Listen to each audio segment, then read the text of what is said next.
পৃথিবীর সবচেয়ে বড় ম্যানগ্রোভ বন সুন্দরবনের গা ঘেঁষে গড়ে ওঠা এরকম একটি রিসোর্টে 2 দিন 1 রাত থাকা খাওয়া, সাইট সিইং আর মংলা থেকে বোটে করে যাওয়া আসা এই সব কিছুই পেয়েছিলাম মাত্র 4500 টাকায়। সাথে এরকম একটা ওয়েদার ছিল একদমই ফ্রি। সো চলেন সুন্দরবনের প্রকৃতির একদম কাছাকাছি কাটানো 2 দিন 1 রাতের অভিজ্ঞতা শেয়ার করি। প্রথমেই আমরা ঢাকা থেকে একটি নন এসি বাসে করে জনপ্রতি 650 টাকা ভাড়া দিয়ে চলে যাই মংলা পোর্টে। বেসিক্যালি মংলা থেকেই আমাদের প্যাকেজ শুরু হবে, কারণ এখান থেকে রিসোর্টের বোট এসে আমাদেরকে নিয়ে যাবে রিসোর্টে। যাওয়ার পথে নদী পথের সৌন্দর্য, এক পাশে সুন্দরবন, অপর পাশে লোকালয় এবং মাঝখানে আমরা প্রাকৃতিক ভিউ এনজয় করতে করতে প্রায় 2 ঘন্টায় পৌঁছে যাই রিসোর্টের সামনে। রিসোর্টে পৌঁছানোর পরে আমাদেরকে এইরকম গাছের পাতা এবং ফুল দিয়ে বানানো মালা দিয়ে বরণ করা হয় এবং দেয়া হয় ওয়েলকাম ড্রিঙ্কস। আর হ্যাঁ, আমরা যে রিসোর্টে 2 দিন 1 রাত কাটাবো তার নাম হচ্ছে জঙ্গলবাড়ি ম্যানগ্রোভ রিসোর্ট সুন্দরবন।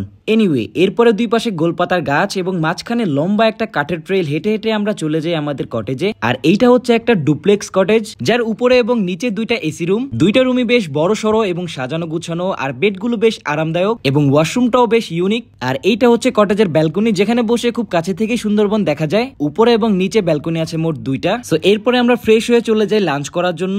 আর এইটা হচ্ছে রিসোর্টের রিসেপশন এবং ডাইনিং স্পেস। আর আমাদের দুপুরের খাবারে ছিল ভাত, মুরগি ভুনা, মাছ ভাজা, ভর্তা, সবজি, ডাল, সালাদ, পানি। বিশেষ করে তাদের মুরগি ভুনা আমার কাছে অনেক বেশি ভালো লেগেছে। দুপুরের খাবারের পরে কিছুক্ষণ রেস্ট নেওয়ার পরে আমাদেরকে বোটে করে ঘোরানো হয়। আর এইরকম ঠান্ডা বাতাস গায়ে লাগিয়ে ঘোরার অনুভূতি ছিল একদমই অন্যরকম। যেতে যেতে এক পর্যায়ে দেখা হয়ে যায় শিয়াল মামার সাথে। যেহেতু এই খালে কুমিরেরও আনাগোনা আছে, তাই ভাগ্য ভালো থাকলে কুমির মামার সাথেও দেখা হয়ে যেতে পারে।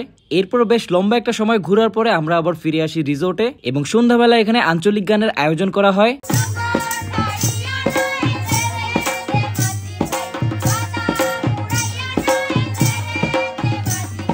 এবং আমরা নিয়ে নিই হালকা স্ন্যাক্স, যেটা প্যাকেজের ভিতরে অন্তর্ভুক্ত না। এবং আমাদের রাতের খাবারে ছিল পরোটা, বারবিকিউ চিকেন, ডাল ভুনা।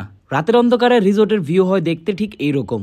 চাইলে বন্ধুদের সাথে ক্রামবোর্ড খেলেও টাইম পাস করার ব্যবস্থা আছে। পরদিন সকালে ঘুম থেকে উঠে দেখি বৃষ্টি হয়ে গেছে এক ধাপ। এরপরে চলে যাই নাস্তা করার জন্য। আর সকালের নাস্তা ছিল খিচুড়ি, ডিম ভাজা, বেগুন ভাজা, সালাদ এবং এইরকম একটা সুন্দর ওয়েদার। আর এইরকম ভিউ দেখতে দেখতে খিচুড়ি খাওয়ার মজাই ছিল আলাদা। আর নাস্তা শেষে এরকম একটা চা। দেখতে দেখতে আমাদের প্যাকেজটি এখানেই শেষ। এরপর আমাদেরকে রিসোর্টের বোটে করে আবারও নামিয়ে দিয়ে আসে মংলা ঘাটে। ওভারঅল সবকিছু মিলিয়ে বলতে গেলে যারা শহরের কোলাহল থেকে একটু দূরে প্রকৃতির একদম কাছাকাছি একান্ত কিছু সময় কাটাতে চান, তাদের জন্য জঙ্গলবাড়ি ম্যানগ্রোভ রিসোর্ট হতে পারে one of the best options. কারণ এইখানে মোবাইলের নেটওয়ার্ক একটু দুর্বল, তবে ওয়াইফাই এর সুবিধা আছে। মানে আপনি চাইলে কানেক্টেড থাকতেও পারবেন, আবার চাইলে একেবারে অফলাইনে প্রকৃতির সান্নিধ্যে হারিয়ে যেতে পারবেন। তাদের প্যাকেজের ডিটেলস স্ক্রিনে দেওয়া রয়েছে, চাইলে দেখে নিতে পারেন। আর এই বর্ষায় যাদেরকে নিয়ে জঙ্গলবাড়ি ম্যানগ্রোভ রিসোর্টে যেতে চান, তাদেরকে এই ভিডিওর কমেন্ট সেকশনে মেনশন করে জানিয়ে দিন।